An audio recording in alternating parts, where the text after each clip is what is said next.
Together, we will rebuild from this tragedy, and we will be there until the work is done. This morning, Administrator Criswell traveled to Florida to meet with Governor DeSantis to survey the damage and assess what other assistance may be necessary to support the needs of individuals as they recover. I would also like to echo Administrator Criswell's thanks for Governor DeSantis and Florida's Director of Emergency Management, Kevin Guthrie, for their leadership during this difficult time. Before I provide an informational update and an operational posture here at FEMA, I'd like to kick it over to the National Weather Service for Director Ken Graham's update. Yeah, I appreciate that introduction and that update. Got the latest information. I'm Ken Graham, Director of the Weather Service. First of all, I wanted to say just appreciate the relationship with FEMA, the Coast Guard, the Corps, National Guard. It's just when you in these disasters, we do come together as a family and we get these things done. Unfortunately, we come together too often in recent years. Wanted to give you the latest information on Hurricane Ian. I got the latest just a minute ago. It's just a brand new update. Still 85 miles per hour. It's right on the coast. Really getting pretty close to the coast of South Carolina. It was moving at north at 14, now at 15 miles an hour. It's continuing to get a little faster. So it's forward moving, it is getting faster, and that'll continue as we work our way inland. Now, it's just really important to realize it's not just that center point. It really is it's been a large storm. For most of its lifetime, hurricane force winds extend out 70 miles, and the latest I saw, tropical storm force winds about 275 miles out from the center. It's big. So it's not just the folks right around the center. There's quite a few communities that see some of these strong winds. I did want to say there's still remaining river flooding back in Florida, and some of that is just important. That water doesn't drain very fast. So some of those rivers could stay at flood stage, and several locations actually record flood. Could be that way for days, even more than a week. So just something to think about with time. But we're not over yet. We're very close to the South Carolina coast. The impacts, winds, the rain bands have already started. There's already been some tornado warnings issued. That's usually on the right front quadrant is where you get 90% of your tornadoes. And so that's as far away as Hatteras, that's far away as communities in North Carolina. So well away from that center. It's really important to think about that. Surge. Water is 90% of your fatalities in these tropical systems comes from water. That's why we spend so much time talking about the dangers of water. Isle of Palms to Little River Inlet, 4 to 7 feet of storm surge. Potential storm surge in some of those communities along the coast, 4 to 7 feet in those areas. And that's just not on the beach. That sneaks up rivers, that sneaks up canals, that could get inland as well. So really listen to those local officials and just be really careful in these situations.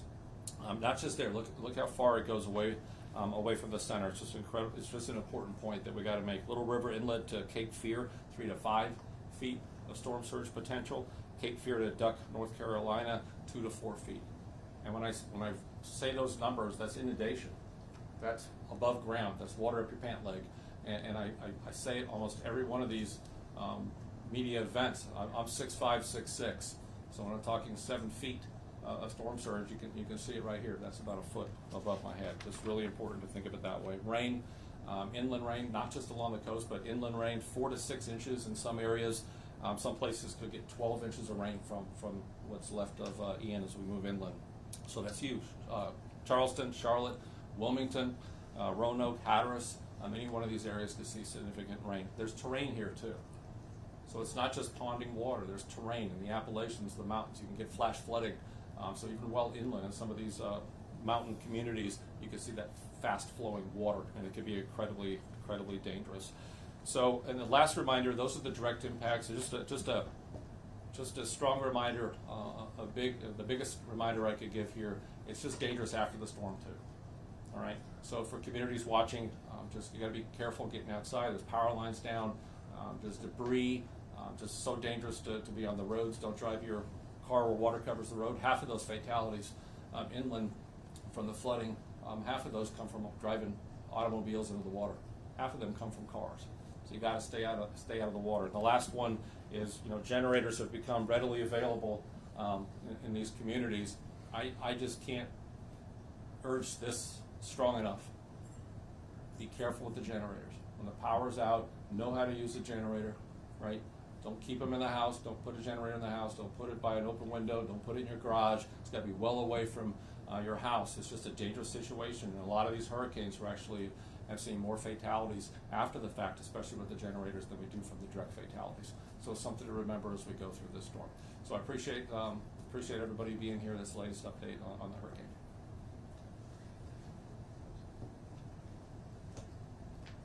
Thank you, Ken, for that important update on the weather and also those critical safety tips. As we've just heard, Hurricane Ian still presents an extreme threat to everyone in its path. We're already seeing the impacts of the storm in South Carolina as I speak, and in Georgia as well. Now is the time for the residents impacted to execute their hurricane plans and closely monitor local media for forecast updates and also follow the directions made by local officials. That advice we get from the National Weather Service and the Hurricane Center is what drives those local official alerts. Please follow them. They will keep you safe. All the hazards that we've seen in Florida can impact those further up the coast, just as Ken mentioned. Strong wind, storm surge, flash flooding. Fortunately, the President approved Governor McMaster's request for an emergency declaration for South Carolina last night. This declaration authorizes FEMA to provide emergency protective measures, including direct federal assistance. We urge the residents of South Carolina and everyone in the path of the storm to remain vigilant. For Florida, as we continue to monitor the situation in South Carolina and the overall path of the storm, state and federal search and rescue operations remain underway in Florida. FEMA's urban search and rescue teams are part of a unified effort to conduct operations by air, land, and sea in coordination with our federal partners, as well as state and local officials. As part of this effort, Florida has activated about 5,000 Florida National Guard members, as well as another 2,000 members from other states through mutual aid to help with search and rescue operations and other emergency protective measures. I'll let our Coast Guard colleagues provide an update on their search and rescue efforts as part of this unified command in a later brief. Homeland Security Secretary Mayorkas also activated the DHS Search Capacity Force yesterday. This is comprised of 7,500 members from other federal agencies who can augment our staffing patterns to help us address the response and recovery needs following storms. This will significantly enhance our efforts in Florida as well as up the eastern seaboard as the storm continues to move. Nearly 3,000 federal responders are working in Florida and across the southeast right now, including more than 1,600 FEMA staff that are deployed to support this mission in Florida. I'm immensely grateful to the more than 850 emergency management personnel from other states that have answered the call to help serve storm survivors and communities that need their help through mutual aid. Finally, I'd like to add that our Center for Faith-Based and Neighborhood Partnerships is coordinating closely with national non-governmental organizations such as the National Urban League, AARP, the Methodist Episcopal Church, and national voluntary organizations active in disasters to ensure FEMA and our federal partners have the best on-the-ground information from communities impacted.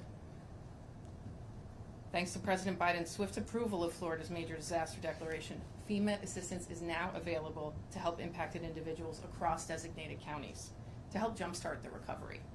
The declaration also enables us to deliver assistance adequate and tailored to meet the needs of our survivors. Today I'm happy to share that 4 additional counties have been added to the major disaster declaration for assistance, and as we continue to survey damage, we expect that number to grow. I want to once again urge impacted individuals to register for assistance in those declared counties.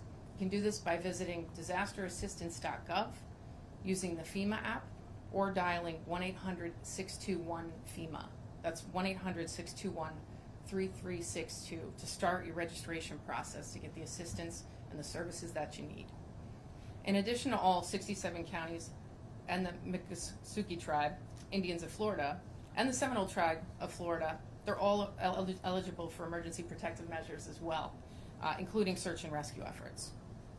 Before I turn it over to my partners on the stage, I want to remind everyone that this storm is not over yet, as Ken Graham has said. And just because the skies are clear does not mean it's safe. Water can be electrified. There can be other hazards in there. Please stay safe and continue to listen to local officials. Whether it's South Carolina, Florida, Georgia, Puerto Rico, Alaska, we'll be there to support those impacted by disasters. We have the resources, we have the resolve, and we remain ready to lean forward to continue to help those in Florida and elsewhere to jumpstart the recovery.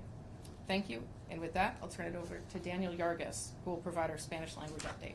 Daniel? Thank you so much. Buenas tardes, soy Daniel Yargués. Empezamos con la actualización. La administradora de FEMA, Diane Criswell, visitó el estado de Florida y se reunió con el gobernador del estado y va a también evaluar los daños. Como lo escuchamos del director de NOAA, Ken Graham, Ian todavía presenta una amenaza a las personas en su trayectoria. Estamos viendo los impactos de la tormenta en estos momentos. Ahora es el momento de que los residentes de Carolina del Sur ejecuten esos planes de emergencia que tienen. Todos los peligros que hemos visto en el estado de Florida pueden afectar a aquellos que viven tierra adentro, con fuertes vientos, lluvia, inundaciones y muy peligrosa la manejada ciclónica que puede ser mortal también. Afortunadamente, el presidente Biden aprobó una petición del gobernador McMaster de Carolina del Sur de una declaración de emergencia. Urgimos a los residentes de Carolina del Sur y a todos los que están en la trayectoria de esta tormenta a estar muy atentos a sus desarrollos. Así como continuamos vigilando la situación en Carolina del Sur, la trayectoria del huracán Ian, las operaciones de búsqueda y rescate federales y estatales continúan llevándose a cabo.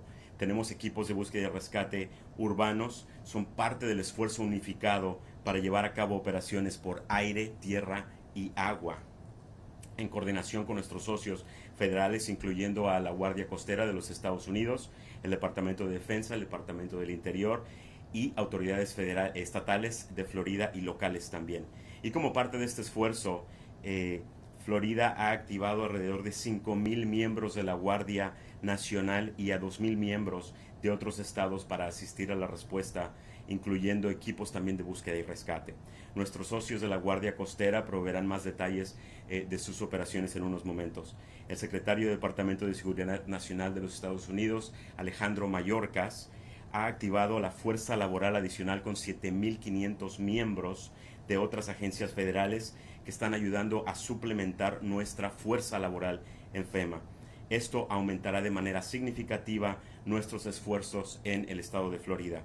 Casi 3,000 empleados de rescate federal trabajan en Florida y en el sureste del país, incluyendo más de 1,600 empleados de FEMA que están apoyando esta misión. Como lo dijo la asistente Bink, estamos muy agradecidos por el trabajo de más de 850 empleados de manejo de emergencias y otros estados que han apoyado a las personas, a los residentes de Florida, por medio del acuerdo mutuo que tienen de trabajo. El Centro de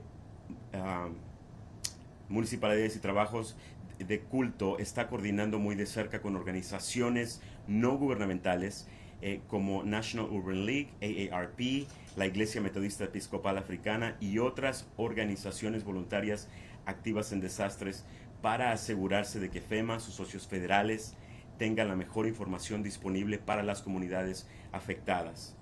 Y como lo dijo Ann, le damos gracias a la rápida aprobación de la declaración de desastre mayor por parte del presidente Biden para el estado de Florida. FEMA estamos disponibles para ayudar a las personas afectadas en los condados designados a su recuperación. Esta declaración también nos permite ofrecer asistencia adecuada y